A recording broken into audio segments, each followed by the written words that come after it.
त्याच्या खालीचे आहेत आणि इतर पण काही एलिजिबिलिटीच्या कंडिशन्स आहेत, तर ते जे क्वालिफाय करतात ते या प्रोजेक्टमध्ये अप्लाय करू शकतील.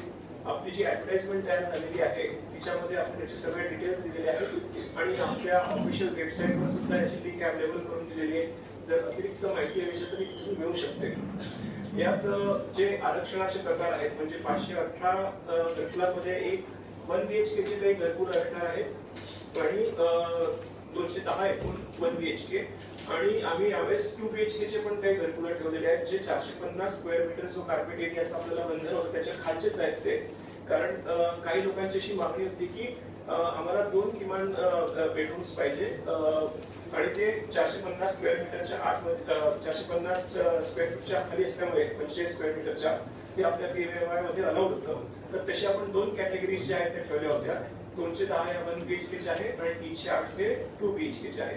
आणि त्याच्यामध्ये मग अराखीव, अनुसूचित जाती, अनुसूचित जमाती, इमाम आणि दिव्यांग याच्यासाठी जे वेगवेगळे आपले रिझर्वेशन असतात जसं आपण पहिल्या प्रोजेक्टमध्ये सुद्धा लिहिले होते.